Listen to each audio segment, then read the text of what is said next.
Blue റൈസും blue egg കറിയും ഉണ്ടാക്കുന്ന വീഡിയോ ആണ് ചെയ്യുന്നത്. ഒരു പാത്രം ചൂടാക്കാൻ വെച്ച് അതിലേക്ക് 2 ടേബിൾ സ്പൂൺ നെയ്യ് ചേർത്ത് കൊടുക്കുക. നെയ്യ് ഉരുകി വരുമ്പോൾ അതിലേക്ക് കറുകപ്പട്ട, കരയാമ്പൂ, ഏലക്കായ, കുരുമുളക്, 1 ടേബിൾ സ്പൂൺ പെരിഞ്ജീരകം ചേർത്ത് കൊടുക്കുക. നന്നായിട്ട് മൂപ്പിച്ചെടുക്കുക. ഇതിലേക്ക് തിളപ്പിച്ച വെള്ളം ഒഴിച്ച് കൊടുക്കുക. 3 കപ്പ് തിളച്ച വെള്ളം ഒഴിച്ച് കൊടുക്കുക.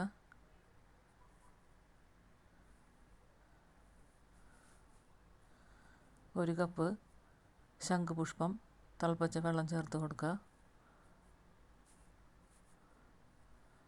1 ടേബിൾ സ്പൂൺ നാരങ്ങ നീര് ചേർത്ത് കൊടുക്കുക. കഴുകി വൃത്തിയാക്കി വെള്ളം വാർന്ന ബസ്മതി റൈസ് ചേർത്ത് കൊടുക്കുക.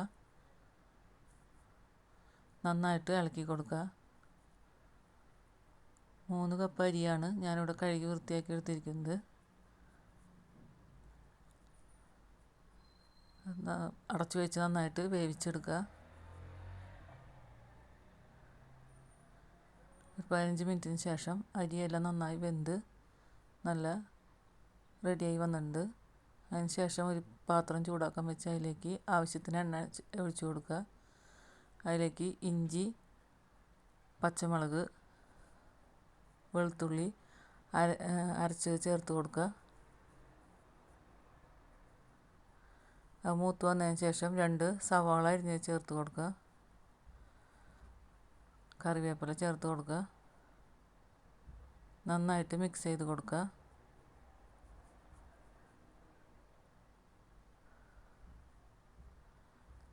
സവാള എല്ലാം വഴറ്റി വന്നതിന് ശേഷം അതിലേക്ക് 1 ടേബിൾ സ്പൂൺ മല്ലിപ്പൊടി, 1/2 ടേബിൾ സ്പൂൺ കുരുമുളക് പൊടി ചേർത്ത് കൊടുക്കുക. 1/2 ടേബിൾ സ്പൂൺ ഗരം മസാല ചേർത്ത് കൊടുക്കുക. നന്നായിട്ട് ഇളക്കി കൊടുക്കുക.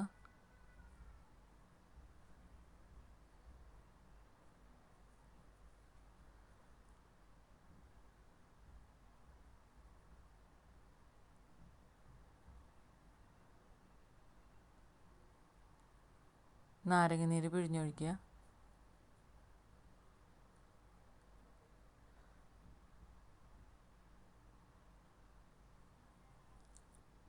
ഒരു തേങ്ങ ചിരകിയതും 1 ടീസ്പൂൺ ജീരകം ചേർത്ത് നന്നായിട്ട് അരച്ചെടുക്കുക. ആ കൂട്ട് സവാള വഴറ്റിയിലേക്ക് ചേർത്ത് കൊടുക്കുക. നന്നായിട്ട് ഇളക്കി കൊടുക്കുക.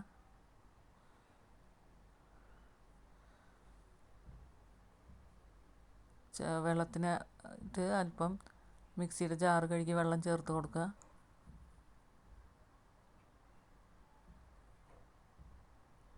അതിന് ശേഷം അടച്ചു വെച്ച് വേവിക്കുക. വെന്തതിന് ശേഷം ആവശ്യത്തിന് ഉപ്പ് ചേർത്ത് കൊടുക്കുക.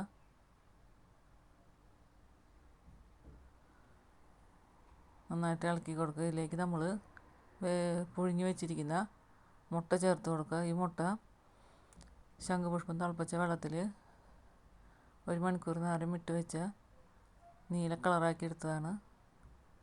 കളറ് കുറച്ച് കുറവാണ്. പൂവിൻ്റെ അളവ് കുറവായ കാരണം കളറ് കുറച്ച് കുറവായി പോയി. രുചികരമായ blue rice with blue egg കറി റെഡിയായി.